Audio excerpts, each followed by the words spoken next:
Assalamualaikum warahmatullahi wabarakatuh. Halo semuanya, perkenalkan nama saya Syariful Uluk, NIM 120101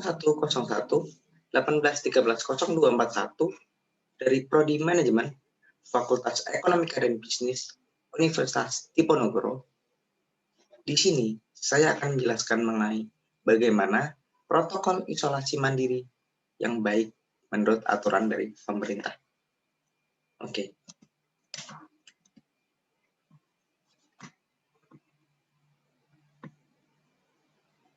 Nah, sebelum kita mengetahui bagaimana protokol isolasi mandiri, alangkah lebih baiknya kita mengetahui apa itu isolasi mandiri.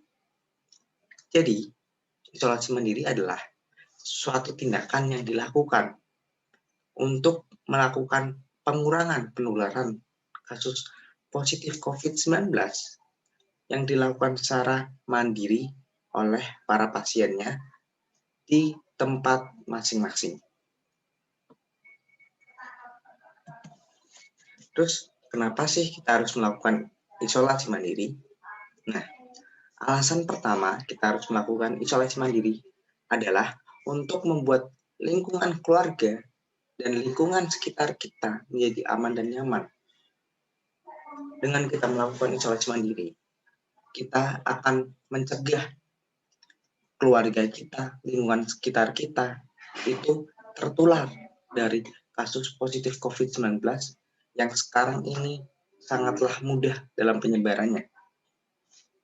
Yang pastinya, kita tidak ingin orang-orang yang kita cintai ini tertular dengan virus COVID-19. Yang kedua adalah banyaknya jumlah kasus positif. Seperti yang kita tahu, sampai hari ini jumlah kasus positif COVID-19 di Indonesia telah mencapai angka lebih dari 2 juta pasien.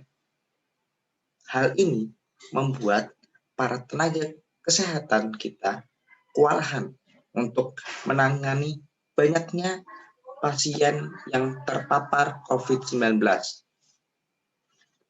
Oleh sebab itu, dengan kita melakukan isolasi mandiri, kita bisa meringankan beban para tenaga kesehatan yang ada di Indonesia. Yang selanjutnya adalah terbatasnya fasilitas kesehatan yang tersedia.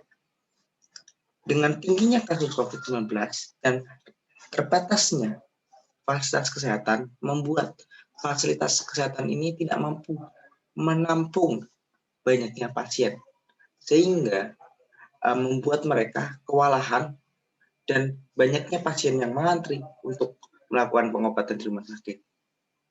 Oleh sebab itu, bagi para pasien yang memang tidak harus untuk melakukan pengobatan di rumah sakit, diharapkan bisa melakukan isolasi mandiri guna mengurangi penumpukan jumlah kasus pasien positif COVID-19 yang ada di fasilitas kesehatan yang tersedia. Baik, nah kemudian kriteria seperti apa nih pasien yang boleh melakukan isolasi mandiri? Karena tidak semua pasien COVID-19 itu boleh melakukan isolasi mandiri. Ada kriteria tertentu yang membuat kita boleh dan tidak boleh melakukan isolasi mandiri. Oke, yang pertama adalah terkonfirmasi COVID-19 dengan pemeriksaan PCR, tetapi tidak mengalami gejala COVID-19 atau hanya mengalami gejala ringan seperti batuk, demam, atau sakit tenggorokan yang bisa diatasi.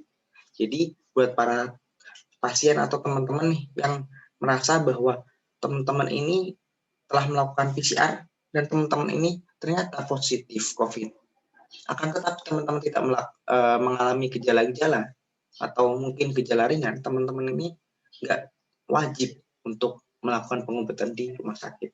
Teman-teman cukup melakukan isolasi mandiri di tempat masing-masing dengan mematuhi protokol yang ada yang telah disediakan oleh pemerintah. Maka teman-teman bisa untuk mengurangi penularan dan mengurangi gejala yang ada di tubuh teman-teman.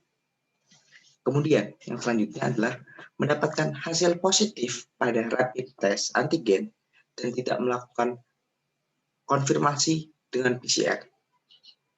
Nah, teman-teman nih, apabila ternyata telah mendapatkan hasil positif rapid test antigen dan tidak dapat melakukan konfirmasi dengan PCR, maka teman-teman ini juga wajib untuk melakukan isolasi mandiri.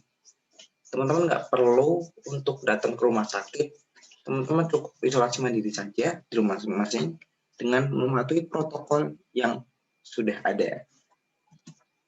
Selanjutnya itu melakukan kontak dengan orang yang positif COVID.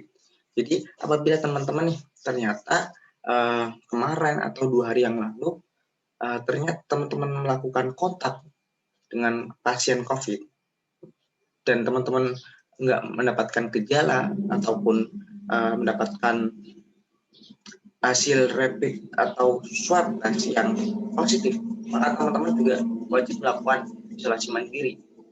Teman-teman cukup mematuhi protokol isolasi mandiri saja yang disediakan oleh pemerintah, maka teman-teman akan bisa mencegah penularan kasus positif COVID-19. Baik, yang selanjutnya itu adalah terkonfirmasi positif saat exit test pada masa karantina.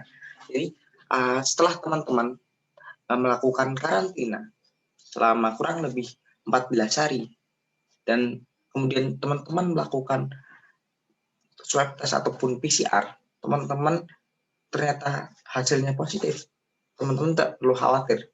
Teman-teman cukup melakukan isolasi mandiri saja di tempat masing-masing, dan untuk mengurangi gejalanya, teman-teman bisa melihat aturan-aturan yang ada seperti apa, sehingga teman-teman ini juga bisa terbebas dan mengurangi dampak penularan kepada lingkungan sekitar teman-teman.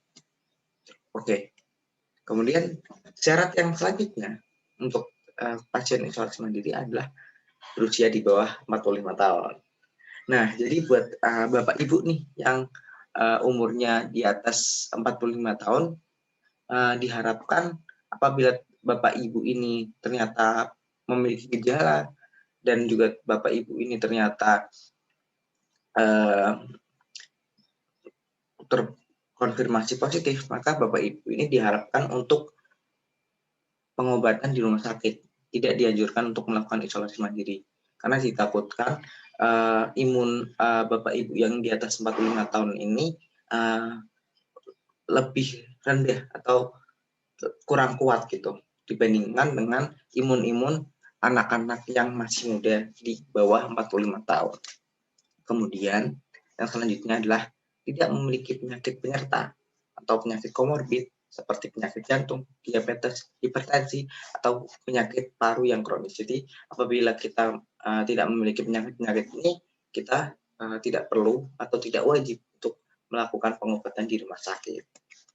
Kemudian selanjutnya, memiliki rumah dengan kamar yang terpisah untuk setiap penghuninya. Jadi apabila memang di rumah kita memiliki fasilitas yang memenuhi syarat protokol isolasi mandiri, maka kita boleh melakukan isolasi mandiri di rumah masing-masing. Kemudian yang terakhir adalah memiliki kamar mandi di dalam rumah. Jadi apabila nih teman-teman ternyata di rumahnya itu kamar mandinya di luar kamar, maka tidak dianjurkan untuk melakukan isolasi mandiri. Jadi buat yang fasilitas baik itu kamar ataupun kamar mandinya yang memenuhi protokol, maka diizinkan atau dianjurkan untuk melakukan isolasi mandiri di rumah masing-masing. Oke, selanjutnya yang poin penting ini tentang topik yang kita bicarakan adalah bagaimana sih protokol isolasi mandiri. Oke, menurut Ketua Bidang Komunikasi Publik Satgas Penanganan COVID-19, Heri Trianto, panduan bagi pasien isolasi mandiri untuk meminimalkan risiko kematian itu ada beberapa hal. Yang pertama, yaitu selalu memakai masker dan membuang masker bekas di tempat yang ditentukan. Jadi buat teman-teman nih, saat melakukan isolasi mandiri, meskipun teman-teman ini di ruangan masing-masing, tidak ada orang lain, akan tapi teman-teman tetap dianjurkan untuk memakai masker. Kenapa? Karena takutkan virus-virus ini akan bisa keluar melalui mulut kita dan mungkin bisa menempel di benda-benda yang ada di sekitar kita. Maka dengan kita menggunakan masker, kita akan mengurangi tersebarnya virus melalui mulut kita, seperti itu. Nah, kemudian selanjutnya, apabila kita saat melakukan isolasi mandiri mengalami gejala sakit, ada demam, flu, batuk, maka kita dianjurkan untuk tetap stay di rumah, tidak pergi seperti itu. Jadi tetap stay aja di rumah dan membaca informasi di internet untuk mengetahui seperti apa gejalanya ataupun melakukan konsultasi. Kemudian selanjutnya, jangan pergi bekerja, sekolah, ke pasar atau ke ruang publik yang ramai seperti itu. Jadi teman-teman ini apabila memang sudah terkonfirmasi positif, maka teman-teman diharapkan tidak melakukan aktivitas di luar rumah. Teman-teman tetap stay saja di rumah. Teman-teman kurangi ego teman-teman untuk mencegah penularan kasus COVID-19 dan membuat negara kita ini kembali pulih seperti sedia kala. Yang selanjutnya adalah manfaatkan fasilitas telemedicine atau sosial media kesehatan dan hindari transportasi publik. Beritahu dokter dan perawat tentang keluhan atau gejala. Selain itu, beritahu juga riwayat bekerja ke daerah terjangkit atau kontak dengan pasien COVID. Jadi, teman-teman yang terkonfirmasi positif, tidak perlu khawatir, teman-teman. Sekarang ini sudah ada sosial media kesehatan yang akan menangani atau melayani teman-teman apabila teman-teman butuh keterangan, butuh saran-saran, butuh obat-obat yang teman-teman ingin tahu gitu untuk mengurangi dampaknya. Teman-teman nggak usah khawatir, teman-teman manfaatkan aja sosial media kesehatan yang ada, dan teman-teman juga harus beritahu nih keluhan apa yang teman-teman rasakan selama melakukan isolasi mandiri. Selain itu, teman-teman juga harus memberitahu nih teman-teman itu terakhir sebelum terkonfirmasi itu bekerja dengan siapa, di mana, agar mudah bagi para satgas ini melakukan tracing biar diketahui nih apakah ada orang lain yang tertular atau yang menularkan COVID seperti yang Anda rasakan, seperti itu.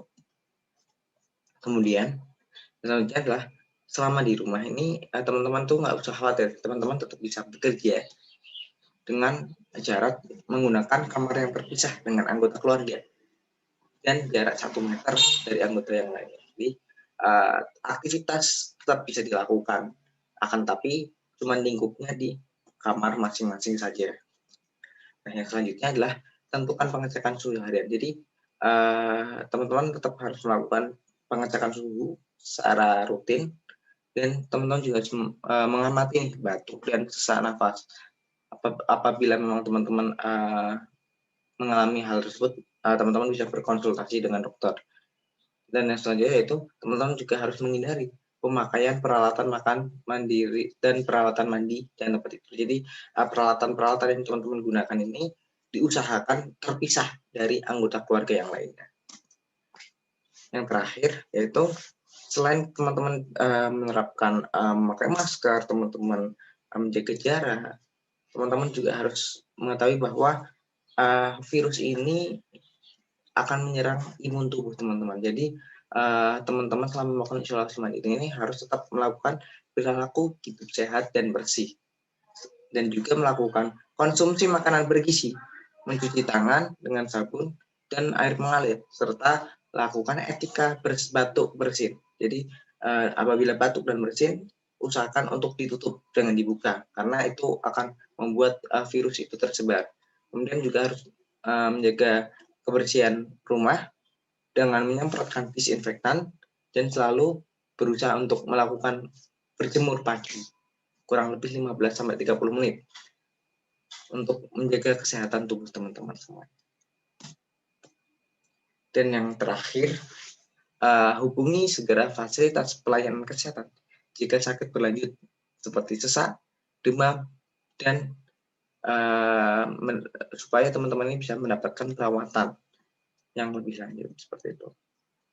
Mungkin kurang lebihnya mohon maaf. Dimohon teman-teman bisa stay safe, jaga kesehatannya, jaga lingkungan sekitar teman-teman, dan patuhi protokol kesehatan dan protokol isolasi mandiri apabila teman-teman memang telah memenuhi kriteria yang tadi telah disebutkan. Terima kasih. Wassalamualaikum warahmatullahi wabarakatuh.